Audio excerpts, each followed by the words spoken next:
ಹಿರಿಯ ಕಲಾವಿದರ ಇಂಟರ್ವ್ಯೂ ಮಾಡ್ತಾ ಮಾಡ್ತಾ ಮಾಡ್ತಾ ಹೋಮ್ ಟೂರ್ಗೆ ಶಿಫ್ಟ್ ಆಗ್ತೀರಾ. ಹೇಗೆ ಅದು ಆ ಬದಲಾವಣೆ ಯಾಕೆ ಅಂತ?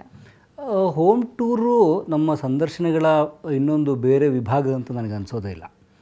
ಯಾಕಂದರೆ ನೋಡಿ, ಈಗ ನಾವು ಹೋಮ್ ಟೂರ್ ಮಾಡಿರೋದು ಯಾರ್ದು ನಾವು ಸುಮಾರು ಲೆಕ್ಕ ಹಾಕಿಲ್ಲ, ಬಟ್ ಹೆಚ್ಚು ಕಡಿಮೆ ಒಂದು 300 ವಿಡಿಯೋಸ್ ಇರ್ಬೋದು. 300 ಹೋಮ್ ಟೂರ್ಸ್ ಮಾಡಿರಬಹುದು.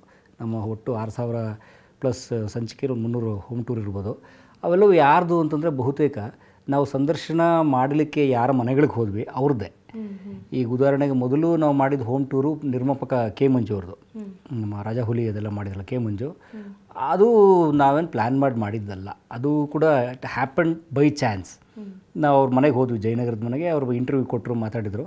ಅದಾದ ನಂತರ ಸರ್ ನಿಮ್ಮ ಮನೆ ಹೇಗಿದೆ ನೋಡೋ ಕುತೂಹಲ ಸರ್ ಅಂದೆ. ಬಾರೋ ಕಾಫಿ ಕುಡಿಸ್ತೀನಿ ಅಂತ ಕರ್ಕೊಂಡೋದ್ರು ಮನೆಗೇ. ಹೌದು ಸರ್, ಶೂಟ್ ರೆಕಾರ್ಡ್ ಮಾಡಲ್ಲ ಅಂದ.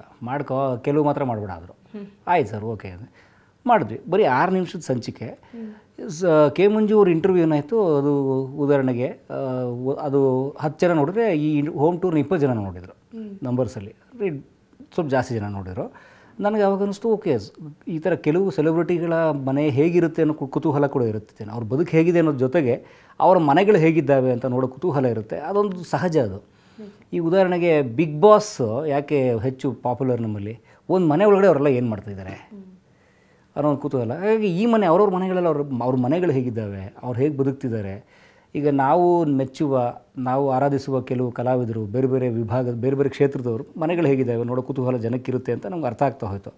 ಸೊ ಕೆಲವು ಟ್ರೈ ಮಾಡ್ತಾ ಹೋದ್ವಿ, ವರ್ಕ್ ಆಯಿತು ಕೆಲವು. ಸೊ ಹಾಗಾಗಿ ಎಲ್ಲೇ ಹೋದರೂ ಹೋಮ್ ಟೂರ್ ಮಾಡೋದೊಂದು ನಾವು ಅಭ್ಯಾಸ ಮಾಡ್ಕೊಂಡಿದ್ದೀವಿ.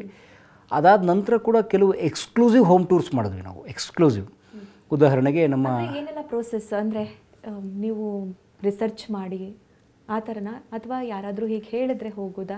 ಯಾವ ರೀತಿ ಪ್ರಿಪ್ರೇಷನ್ ಯಾವ ರೀತಿ ನಡೆಯುತ್ತೆ ನಿಮ್ಮದು? ನಮ್ಮ ತಯಾರಿ ಅಂದರೆ ನಮ್ಮದು ಬಹಳ ದೊಡ್ಡ ತಂಡ ಏನಿಲ್ಲ, ಪುಟ್ಟ ತಂಡ. ನಾವು ಇವತ್ತಿಗೂ ಒಂದೇ ಕ್ಯಾಮ್ರಾ ಬಳಸೋದು. ಒಂದೇ ಕ್ಯಾಮ್ರಾ ಅಂದರೆ ನಮ್ಮಲ್ಲಿ ಡಬಲ್ ಕ್ಯಾಮ್ರಾ ಇರೋಲ್ಲ. ಈ ಉದಾಹರಣೆಗೆ ಇಲ್ಲಿ ನಾವು ತಾವು ಇಂಟರ್ವ್ಯೂ ಮಾಡ್ತಿದ್ದೀರಿ, ಇಲ್ಲಿ 3 ಕ್ಯಾಮ್ರಾ ಇದೆ. ಸೊ ತಾವು ಇದ್ದೀರಿ, ನಾನು ಇದ್ದೀವಿ, ಅದೆಲ್ಲ ಇದೆ. ಆದರೆ ನಮ್ಮಲ್ಲಿ ನಾನು ಬಹುತೇಕ ಕಾಣಿಸೋದೇ ಇಲ್ಲ ನಾನು. ಹಾಗಾಗಿ ನಮ್ಮ ಎಕ್ಸೆಪ್ಟ್ ಹೋಮ್ ಟೂರಲ್ಲಿ ಅಲ್ಲಿ ಇಲ್ಲಿ ಎಲ್ಲರೂ ಅವ್ರ ಜೊತೆಗಿದ್ದಾಗ ಕಾಣ್ತೀನಿ ಅಂತ ಬಿಟ್ಟರೆ ಮಿಕ್ಕಿ ಟೈಮ್ ಅವರೇ ಮಾತಾಡ್ತಾರೆ, ಗೆಸ್ಟೇ ಮಾತಾಡ್ತಾರೆ ಬಹುತೇಕ. ಸೊ ಹಾಗಾಗಿ ನಮ್ಮ ಪುಟ್ಟ ತಂಡ, ಒಬ್ಬರೇ ಕ್ಯಾಮ್ರಾಮನ್ನು ನಾನು, ಇಬ್ಬರೇ ಓಡೋದಂಥದ್ದು ಎಲ್ಲ ಕಡೆ ಹೋದ್ರೂ. ನಮ್ಮ ಎಡಿಟ್ರ್ ಒಬ್ಬರು ಇದ್ದಾರೆ, ಮೇಡಮ್ ವಿದ್ಯಾ ಅಂತ. ಸೊ ನನ್ನ ಶ್ರೀಮತಿ, ನಾನು, ನಮ್ಮ 4-5 ಜನ ತಂಡ ಇದು. ಸೊ ಈ ಹೋಮ್ ಟೂರ್ಗೆ ಬಂದಾಗಲೂ ವಿಶೇಷ ತಯಾರಿ ಅಂತ ಏನು ನಾವು ಮಾಡ್ಕೊಳ್ಳಲ್ಲ. ಆದರೆ ಹೋಗುತ್ತಿರುವ ಅತಿಥಿ ಯಾರು, ಅವರ ಹಿನ್ನೆಲೆ ಏನು ನಾವು ತಿಳ್ಕೊಳ್ಳೇಬೇಕು. ಸಿನಿಮಾದಾದ್ರೆ ನನಗೆ ಬಹಳ ಬೇಗ ಗೊತ್ತಾಗ್ಬಿಡುತ್ತೆ.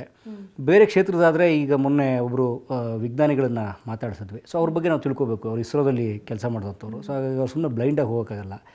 ಅವ್ರ ಬಗ್ಗೆ ನಾವು ತಿಳ್ಕೊಬೇಕು. ಅಟ್ಲೀಸ್ಟ್ ಅವ್ರು ಏನೇನು ಮಾಡಿದ್ದಾರೆ, ಇಸ್ರೋ ಏನು ಅದಾದರೂ ಗೊತ್ತಿರಬೇಕು ನನಗೆ. ನಾನು ಹೋಗಿ ಇಸ್ರೋ ಅಂದರೆ ಏನು ಹೇಳಿ ಅಂತಂದರೆ ಅದು ಬಹುಶಃ ಸಿಕ್ಕಾಪಟ್ಟೆ ಸಮಸ್ಯೆ ಆಗುತ್ತದು. ಅಂದರೆ ಕುತೂಹಲ ಕೂಡ ಅತಿಯಾಗಬಾರ್ದು. ಆಮೇಲೆ ಅದು ಅತಿಯಾದರೆ ಮೃತ್ಯು ವಿಷಯ ಆಗುತ್ತೆ. ಸೊ ಹಾಗಾಗಿ ಆ ಥರದ್ದು. ಉದಾಹರಣೆಗೆ ನಮ್ಮ ಗುಹಾಂತರ ರಮೇಶ್ ಇದ್ದಾರಲ್ಲ, ಗುಹಾಂತರ ರೆಸಾರ್ಟ್ಸ್ ರಮೇಶ್ ಇದ್ದಾರಲ್ಲ, ಅವ್ರ ಮನೆ ಹೋಮ್ ಟೂರು ನನಗೆ ಅಚಾನಕ್ಕಾಗಿ ಸಿಕ್ಕಿದ್ದು.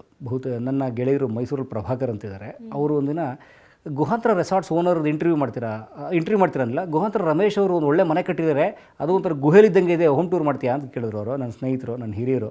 ಮಾಡೋಣ ಸರ್, ಖಂಡಿತ ಹಾಗೆ ಅಂತಂದೆ. ಸೊ ಹಾಗಾಗಿ ಅವ್ರು ಕರ್ಕೊಂಡು ಹೋದರು. ಅವ್ರು ತುಂಬ ಚೆನ್ನಾಗಿ ನಮ್ಮನ್ನ ಟ್ರೀಟ್ ಮಾಡಿ ಆ ಮನೆಯೆಲ್ಲ ತೋರಿಸಿದ್ರು. ನಂಗೆ ಆ ಥರದ ಮನೆ ನಾನು ನೋಡಿರಲಿಲ್ಲ ಬಹುತೇಕ. ಸೊ ಹಾಗಾಗಿ ನಂದು ಒಂದಿದೆ, if I feel thrilled about A content, people will feel. ಹಾಗಾಗಿ ಅದನ್ನು ನನಗೆ ನನ್ನ ರಂಗಭೂಮಿ ಹೇಳ್ಕೊಟ್ರುವಂಥದ್ದು. ನಟನೆ ಮಾಡಬೇಕಾದ್ರೆ ನೋಡಿ, ನಟನೆ ಎಷ್ಟು ಚೆನ್ನಾಗಿದೆ ಆ ಫಿಲಾಸಫಿ ಅಂದರೆ, ನಟನೆ ಸುಳ್ಳು.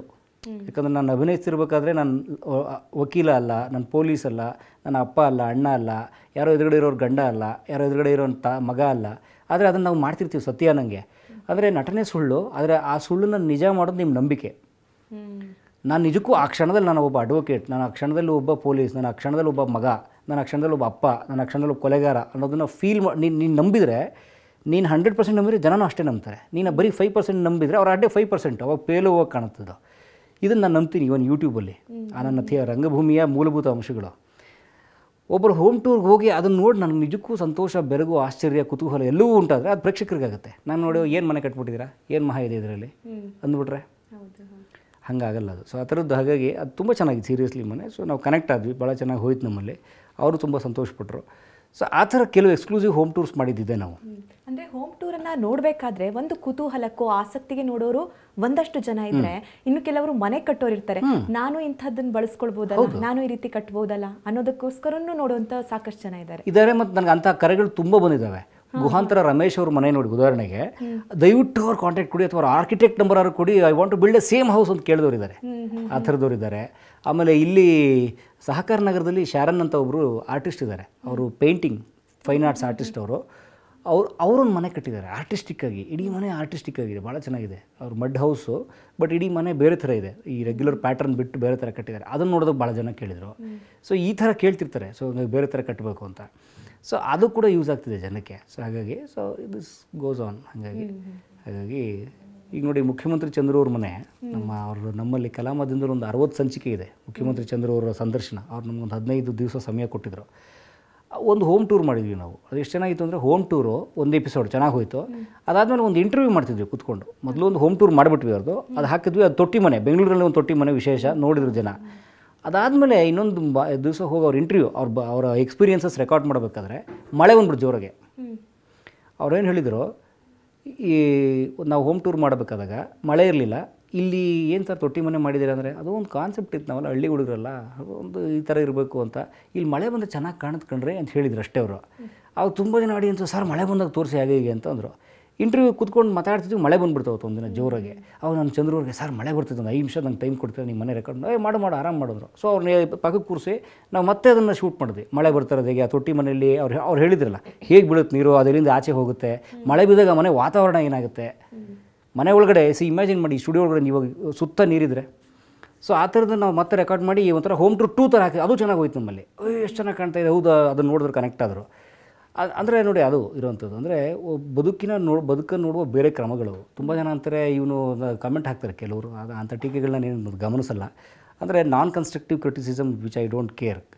ನೀವು ಕ್ರಿಟಿಸೈಸ್ ಮಾಡಿ ಕನ್ಸ್ಟ್ರಕ್ಟಿವ್ ಆಗಿರಬೇಕು. ಒಬ್ಬ ಮನುಷ್ಯನ ತುಳಿಯೋಂಗಿರಬಾರ್ದು, ಅದನ್ನು ಬೆಳೆಸೋಂಗಿರಬೇಕು. ಈಗ ನಾನು ನಿಮ್ಮನ್ನು ಟೀಕೆ ಮಾಡಿದರೆ, ನಿಮ್ಮ ಮಾತು ಇತ್ಯಾದಿ ಬಗ್ಗೆ ಅಥವಾ ಯಾರೋ ಕ್ಯಾಮ್ರಾಮನ್ ಬಗ್ಗೆ, ಎಡಿಟರ್ ಬಗ್ಗೆ ಅಥವಾ ಇನ್ಯಾರು ಸಮಾಜದ ಬಗ್ಗೆ ಯು ಕ್ಯಾನ್ ಕ್ರಿಟಿಸೈಸ್ ಮಾಡಬಾರ್ದು ಅಂತಿಲ್ಲ. ಆದರೆ ಅದವ್ರನ್ನ ಬೆಳೆಸೋಂಗಿರಬೇಕು, ಅವ್ರು ತುಳಿಯೋಂಗಿರಬಾರ್ದು.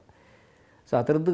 ಹಾಗಾಗಿ ಕೆಲವರು ಕ್ರಿಟಿಸೈಸ್ ಮಾಡ್ತಾರೆ, ನೀನು ಅವ್ರವ್ರ ಮನೆ ಹೋಮ್ ಟೂರ್ ಮಾಡಿ ದುಡ್ಡು ಮಾಡಿಬಿಟ್ಟೆ, ಅಥವಾ ನೀನು ಬರೀ ಅವ್ರವ್ರ ಕತೆ ಕೇಳಿ ದುಡ್ಡು ಮಾಡಿಬಿಟ್ಟೆ ಅಂದರೆ, you can also do it man.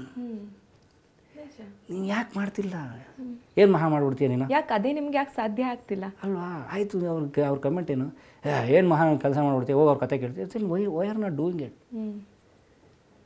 ಭಾಳ ಜನ ನೋಡ್ತಿರೋದು ಅಲ್ಲಿ ಟೆಲಿಕಾಸ್ಟ್ ಆದಮೇಲೆ, ನಾನು ಆಗಲೇ ತಮ್ಗೆ ಹೇಳ್ತಿದ್ದೆ, ಫಸ್ಟ್ ಆಫ್ ಆಲ್ ಯಾರನ್ನು ಸಂದರ್ಶನ ಮಾಡಬೇಕು ಅಂತ ಐಡೆಂಟಿಫೈ ಮಾಡಬೇಕು, ಅವ್ರ ಬಗ್ಗೆ ಒಂದು ರಿಸರ್ಚ್ ಆಗಬೇಕು, ಅವ್ರ ಸಂಪರ್ಕ ಸಂಖ್ಯೆ ಸಾಧಿಸ್ಬೇಕು, ಅವ್ರನ್ನ ಸಂಪರ್ಕ ಮಾಡಬೇಕು, ಮನವೊಲಿಸ್ಬೇಕು, ಅವ್ರು ಒಪ್ಕೋಬೇಕು, ಸಮಯ ಕೊಡಬೇಕು. ಅದಕ್ಕೆ ಹಲವಾರು ದಿನಗಳ ಫಾಲೋಅಪ್ಸ್ ಇರುತ್ತೆ. ಅವ್ರು ಅನೇಕ ಸಮಯಗಳನ್ನು ಕೊಡ್ತಾರೆ. ಅವ್ರ ಹತ್ರ ಹೋಗಬೇಕು ಸರಿಯಾದ ಸಮಯಕ್ಕೆ, ನೀಟಾಗಿ ಅವ್ರ ಜೊತೆಗೆ ಯಾವುದೇ ಒಂದು ಕ್ಲಾಶ್ ಇಶ್ಯೂ ಆಗ್ದಂಗೆ ನೀಟಾಗಿ ಅವ್ರ ಸಂದರ್ಶನ ರೆಕಾರ್ಡ್ ಮಾಡಬೇಕು, ಅವ್ರ ಬಗ್ಗೆ ಗೊತ್ತಿರಬೇಕು. ಅದಾದಮೇಲೆ ತಂದು ಅದನ್ನು ಚೆನ್ನಾಗಿ ಎಡಿಟ್ ಮಾಡಿಸ್ಬೇಕು, ಒಳ್ಳೆ ಥಂಬ್ನೇಲ್ ಮಾಡಬೇಕು, ಅದಕ್ಕೆ ಒಳ್ಳೆ ಪ್ರಾಪರ್ ಕೀವರ್ಡ್ಸ್ ಹಾಕಿ ಅಪ್ಲೋಡ್ ಮಾಡಬೇಕು. Do you think it is so easy?